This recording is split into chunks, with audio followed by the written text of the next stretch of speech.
Hello everyone, and welcome to my Demon Souls guide on making an incredibly overpowered mage build. This build is fully capable of one-shotting most bosses all the way up to New Game Plus 5. This build is designed to get you through levels and enemies with ease. Before we get started, if you would take a moment and click the like and subscribe button, it would mean the world to me. Making these videos do take time, so by you clicking the like and subscribe button, you help the channel grow and ensure that you want more videos like this on the platform. With that out of the way, let's get to it. The first thing to take a look at is the level breakdown and stat allocation of this build. This character is designed to run at the 125 meta, allowing for access into competitive PvP, proper resources to better complete your game, and to help your friends in their world through co-op.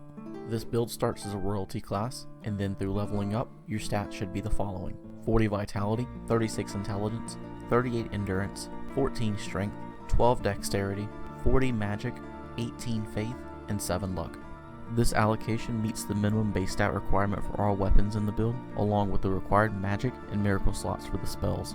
These stats stay within the proper boundary caps to ensure non-diminishing returns.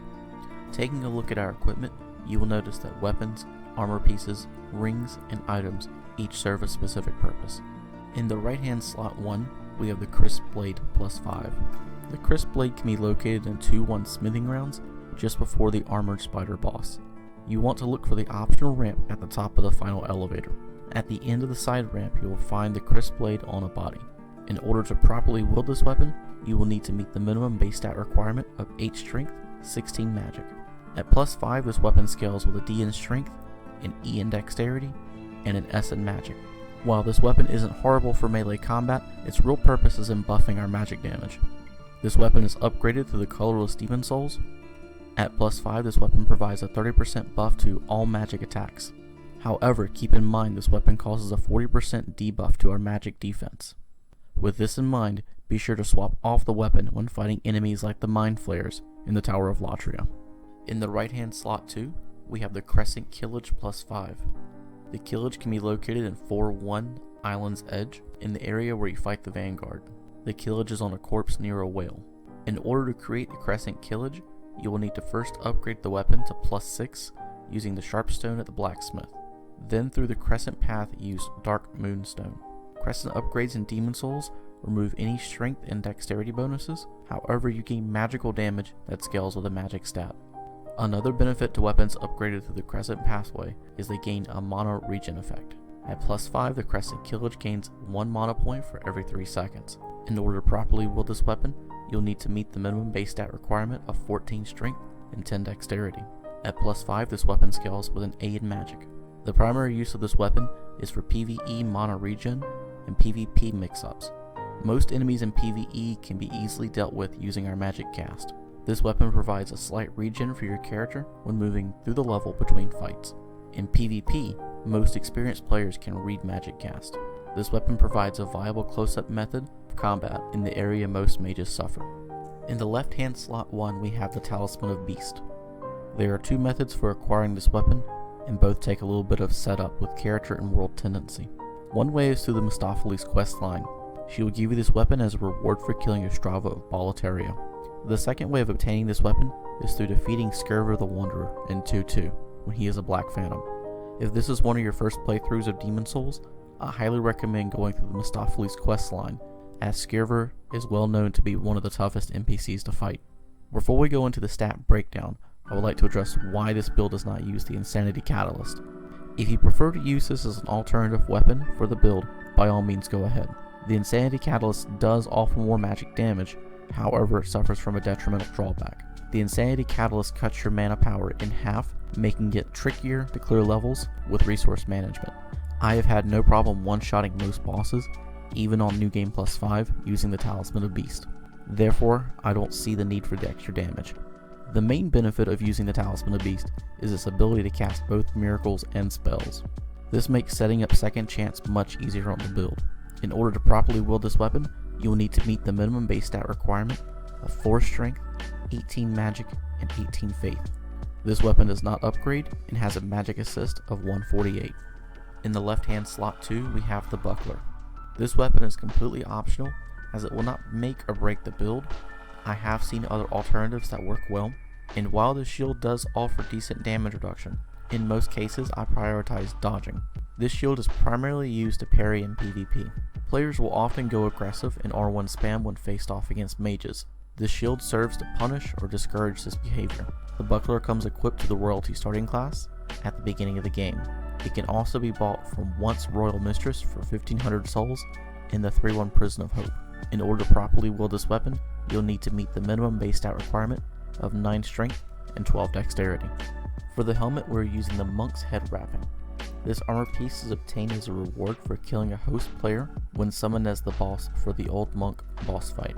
This armor is unisex and can be worn by all player types. This armor offers little defenses and no resistances. However, the primary reason for wearing the Monk's Head Wrapping is it offers an increase to the magic power by 30%. Again, like the Kris Blade, be aware the Monk's Head Wrapping causes a decrease to the magic defense by 40%.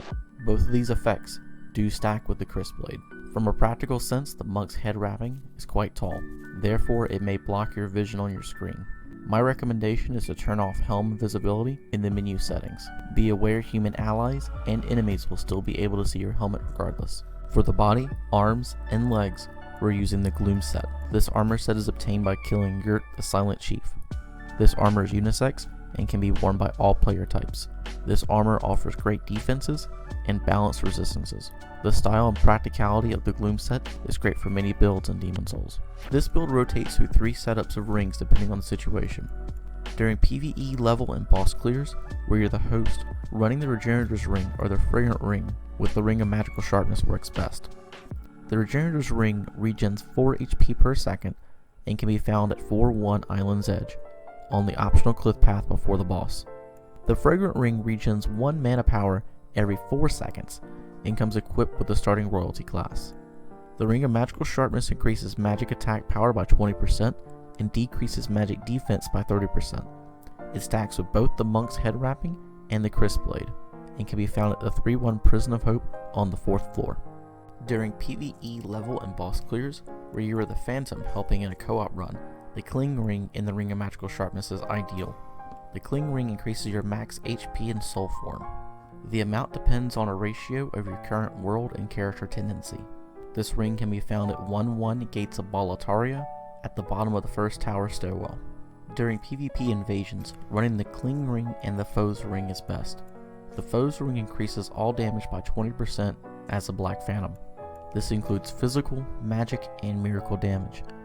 The reason for swapping with the Ring of Magical Sharpness is you gain the same damage without suffering the magical defense loss. You can run whatever items you need to for each level, however my staples are the Full Moon Grass and Fresh Spice. Full Moon Grass can be bought cheapest from Patches the Hyena for 1k souls in the Nexus. Fresh Spice can be bought cheapest from Blacksmith Baldwin in the Nexus for 350 souls. The last thing to look at are the choice of spells and miracles, how to acquire them, and when it's best to use each. The spells and miracles I use are as follows: Firestorm, Soul Ray, Flame Toss, and Second Chance. Firestorm is seen as one of the most OP attacks in the game. It is the PvE boss killer for mage builds. This will one-shot most casual players in PvP as well. Firestorm is an AoE attack that costs 100 mana power and requires 3 magic slots. The spell forms a storm of fire around the caster for 4.5 seconds. The spell can be learned from Yuria the Witch in exchange for the Dragon Demon Soul. The one downside is the Pillar of Flames sprout randomly. This can sometimes affect the certainty of this attack. Soul Ray is an instant cast damage spell with one of the highest ranges available in the game. This spell has the ability to go through multiple enemies, making it perfect to handle multiple enemies in tight corridors. Soul Ray costs 15 mana power per cast and requires 1 magic slot. The spell can be learned from Sage Freak the Visionary in exchange for a Doll Demon Soul. Flame Toss is an instant cast damage spell designed for rank and file enemy types. This spell is also great for baiting attacks in PvP. This spell costs 9 mana power per cast and requires 1 magic slot. Due to its low mana power cost, it is ideal spell for clearing enemies in longer levels. This spell can be learned from Sage Freak the Visionary or his apprentice in exchange for 1000 souls. Second Chance is seen to be the most OP miracle in the game. Some players strongly recommend running this on every build. This miracle will revive the player with 50% health upon death. One thing that makes Second Chance broken is once you've been revived, you can cast it again. Do note there are no invincibility frames when being revived. making it possible to be killed again right after being revived. Also taking damage, more than 150% of your maximum HP in a single hit kills you immediately. The miracle costs 100 mana power and stays active until your death. Second Chance requires 2 miracle slots in order to attune. The miracle can be learned from Saint Urbane in exchange for the hero Demon Soul. Up next is my PvE and PvP montage using this build. I want to thank all of you that stuck around. I have some more build videos I'm working on putting together for you all. If that's something you're interested in seeing, please consider subscribing for more, and I'll see you in the next video.